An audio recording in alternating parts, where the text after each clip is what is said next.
So good morning, everybody, and welcome to this week's update on festival events and our public health indicators in relation to holding festival events over the coming weeks. I'm Jonathan Choi, and I'm Group Manager for Trading Standards, Community Safety for Warwickshire County Council, and always delighted to be joined by my good colleague, Gemma Stainthorpe. Good morning, Gemma. Morning. And we're going to just talk through some of the key information in relation to the indicators that we have, and also some updates in terms of your planning and in particular the Indian variant, so you have an idea of where we are at this moment in time within Warwickshire and how we're managing that. So I'm going to hand over to Gemma first to give you the information in relation to the key indicators. Over to you, Gemma. Thanks, Jonathan. Okay, I will just share my screen. Oh, it's a new setup on here. Bear with me. There we go. Okay, yes, morning everyone. So just going to give a brief overview of the data relating to the indicators that Jonathan just set out there on the PowerPoint. So my first graph is the rolling rates per 100,000 population for positive COVID cases across Warwickshire. Each of these different coloured lines here represents a different district and borough, with the blue dotted line showing the Warwickshire average. So if I come over to the right hand side here, we have the Warwickshire average coming in at a nice low 13.7 per 100,000 population. We can see Stratford and Warwick districts are even in single figures, so under 10 per 100,000 population, which is great. Really nice to see the relative sort of increases in Rugby Borough and Nuneaton and Bedworth Borough have come down really nicely there as well. So data is showing good rolling rates per 100,000 population, so well under the 50 per 100,000 population. So that's that. And then my next graph to show you is, we always like to touch on the cases age 60 and plus, positive cases in Warwickshire. And as we can see right over here, we've got a 7-day average of 0, which is brilliant, absolutely brilliant in that age category, so in that really high risk age category. So that's fantastic. I can't say any more about that. And then the final thing I just will cover is vaccination coverage. Every time I'm logging on to this intelligence, I'm seeing an increase in the Warwickshire overall percentages of vaccination coverage in dose 1, which is the blue colour, and dose 2. So we're actually now at 42% of people with both doses in Warwickshire, so really creeping up to half the Warwickshire population, which is just brilliant. And the first dose is nearly at 70%, so going really, really well. So I will stop sharing my screen and I'll leave that data there. Thanks, Gemma. That's really, really helpful. In terms of the pressures on hospitals, I think I'm right in saying that at the moment we're not seeing any major pressures on our hospitals. In fact, a number of them are bringing back in routine cases, aren't they, back into to be reviewed. So we're not seeing any pressures from that point of view, which is good news. Really interesting that you highlight the vaccination rates and how high they are.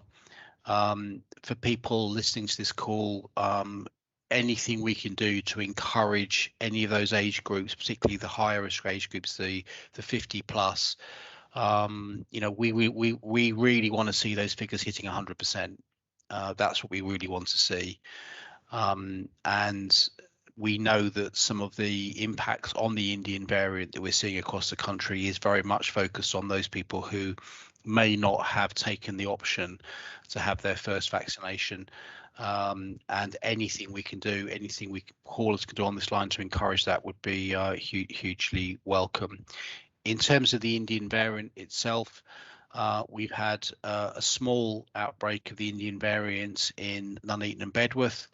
A huge amount of work going on with the Borough Council there, public health colleagues, Warwickshire Fire and Rescue, and our specialist teams to manage and contain that. We're not seeing a huge spread at a community level within that particular area, but there's lots of intensive work going on, including PCR tests that have been delivered door to door, just to make sure that any indication of that spreading is very quickly picked up and dealt with. We've also seen a small outbreak in the rugby area as well, which is following a similar pattern of support and joint agency response. So we'll know over the coming days how that's impacting. Again, for callers to know, the Indian variant does have the capacity to spread a lot more quickly than the original COVID strain that we were dealing with back in March, April, May of last year. So that's something we're very, very conscious on. But there's nothing at this moment in time to indicate that that would change any of our plans or arrangements in terms of festivals. One thing we would both like to highlight is that there is the possibility with as the Indian variant spreads across the country, there is the possibility that the step 4 change date of the 21st in June could be moved back. That's a government decision, it's not our decision, but I think there is a possibility that that could be the outcome. Our advice to you in terms of planning for your festival events around that time is to look at the guidance and the regulations in relation to step 3, which enables festival event organisers to have a capacity of 4,000 people and or up to 50%. We feel that there is a degree of comfort in those figures. So if you're looking to hold an event and you're within that type of capacity on a daily rate, and the venue and the size and the establishment is right, then I think we would be more comfortable, wouldn't we, Gemma, in terms of those levels. I don't think we would be wanting to work with you on that basis. Delighted that a number of festival organisers that Gemma and I have been talking to over the last few weeks are bringing in lateral flow testing for both their staff, their concessions, and those people attending events.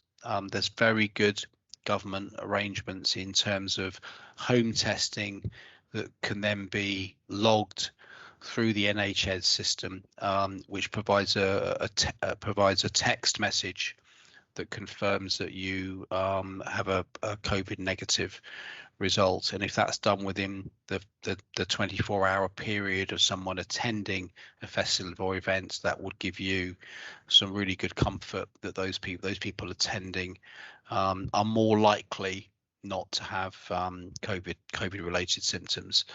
It's never foolproof, but it's a very good assessment. And I mean, Gemma, you'll confirm that that's something we would very much be like to encourage. Is that right? Absolutely. I think the LFTs are just absolutely key at the moment, you know, both with businesses reopening and also festivals and events, because if you're regularly taking them a couple of times a week, you're giving yourself the best chance of picking up any kind of highly infectious period or any kind of indication that COVID might be present. It's a really good preventative method, especially when looking at large events with lots of people, and really do kind of echo Jonathan's point with regard to that and vaccinations. You know, we know the Indian variant is still, the vaccinations still work against the Indian variant, which is really, really good news. So our vaccinations and our LFT testing are really, really key at the moment. So yeah, thanks, Jonathan. We hope that's helpful. If you have any questions you'd like to ask, please feel free to either contact us. You can do that through the safety advisory group meetings you'll be involved in terms of your planning, or you can contact us through our generic website, which is prevent-and-response@warwickshire.gov.uk.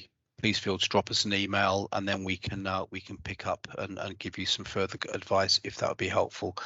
But for now, thank you everybody. Big thank you to Gemma as always. and we look forward to catching you up next week. Thanks, everybody. Have a great weekend. Brilliant. Cheers.